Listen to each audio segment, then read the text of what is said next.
Hey everyone, I'm Jessica, and I'm here to talk about another game that you can play solo. It is new as of this video, and that game is Rolling Heights. And it's a very interesting concept because it does a few things that I haven't seen in other games that much or at all. So, one of the things that it does that is unique is that you are building up a city, but you actually build the city out of building materials so that you are filling up tiles and you actually get stacks that look like little towers in the cities. The blocks don't snap into place, but they stack fairly well aside from some of the taller ones that I have semi-knocked over. Or actually knocked over in that case. It is pretty sturdy though, I will say, for the most part. So you're building up a city that actually looks like a city skyline by the time you're done, and you're doing this with a lot of different meeples that serve different purposes. So they can get you resources, they can get you victory points, they can potentially help you re-roll or make some of your other meeples do something, because what you do in this is you actually roll the meeples. Yes, you're not rolling dice and you are not placing meeples. You actually roll the meeples inside these fancy little areas that make it look like they are working.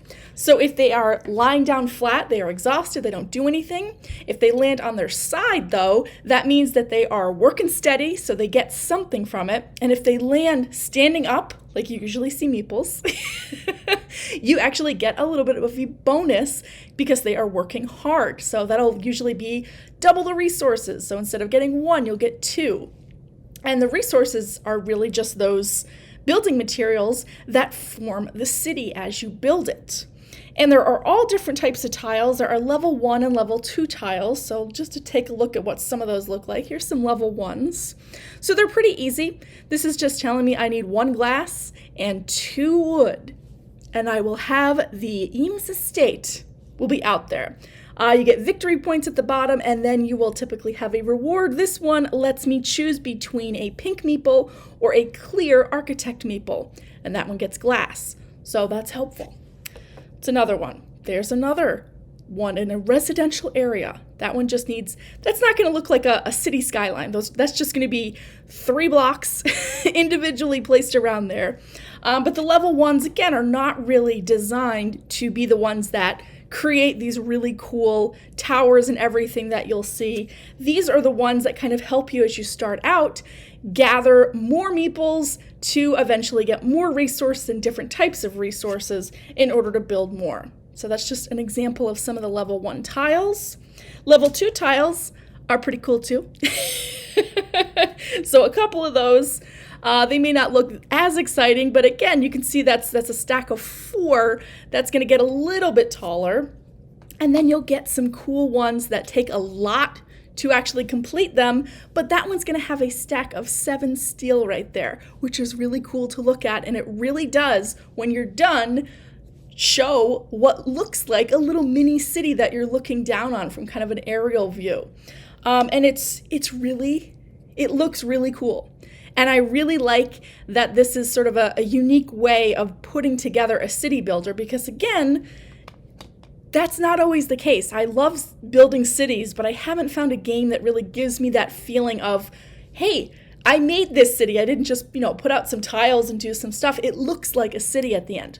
And that is really unique for this game. And the meeple rolling, I wasn't sure if I would like that because, again, it doesn't seem like something you would do, but it pushes the envelope on what you would expect. And it is more interesting than rolling dice. In a way, it's just like rolling a d6, but with a meeple, and it kind of feels a lot more thematic. So I have played this solo several times, and I also played it, oh my gosh, with my husband, not solo. And there are things I really like about it and things that are a little bit not quite for me, I guess I would say. And again, I love talking about games and I love talking about the positives about games, but I will always also kind of share my thoughts on games that maybe aren't going to be a long-term one for me, but it might be great for you. So the thing, again, that I like is what you end up with. the thing that doesn't quite work for me is the playtime. So solo, this is taking me anywhere between about an hour and 15 minutes to an hour and 30 minutes to play all the way through. Which isn't, that's not a bad playtime, but for the experience and building up the city, it just feels a little bit longer than it should. I should note, though, that may be because I put out my stacks very carefully. I don't want anything out of place. It needs to be aligned. So that could be part of it there. The solo opponent themselves, you basically have to use a d6, and you assign a number to each of the neighborhoods randomly, and they roll during their turn. So they will roll up to 3 times depending on what round it is. And they will either pick up a tile and start building it, or they will continue to build a tile that they have in that neighborhood. That seems pretty simple, and it is, but I have found that the main thing I need to do is just block the solo opponent from picking up those expensive towers, which I do. I enjoy solo games where I do have to do that, where it's not just about me building up my area, but also thinking about how is the solo opponent going to score something else. But here it feels like if I don't do that, if I can't do it one turn, or if there are multiple towers that are kind of sliding down in the available area, I can't get it all, and some bad luck there will just lead to them completing it, and the solo opponent scores not based on the points at the bottom. Where's a good one? Let's find one. It's kind of similar, but here, if I finished this one, I'd get 13 victory points. If the solo opponent finished it, they would get 14 because they are looking for the total number of cubes, or the totals in the stacks, and that's what they score for. So letting them pick up this is a disaster because they will most likely complete that. Letting them pick up this, though, is fine. So you almost have to control how that plays out, but it is just a random roll of the die. The meeple rolling, I have found, and this is, I don't think this is a spoiler, but I have found that I don't really roll them, I sort of drop them, and that leads to getting them to land a little bit better, because it's not really cheating. If you have more than half of your meeples exhausted or laying down, you end up re-rolling those anyway. So if I roll and roll and roll, kind of like how I handle dice, I found that does not really work. I get a lot laying down, and it takes a while to just get to the point that I have enough meeples I can use. So there's that. I actually have found that the stacks are pretty sturdy, though. They're sometimes you get small ones that you really can't knock over.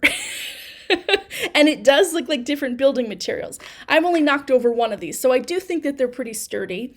I like kind of the modular area of the board. You don't just have a giant board that you fold out. There are 6 neighborhood boards that you are going to kind of mix up and place out randomly, so you don't have a huge board you're dealing with, which helps with storage. The tile variety feels pretty good, but it's a little odd where there's some that look identical, but the only difference is that one might be worth 1 more victory point. I don't know.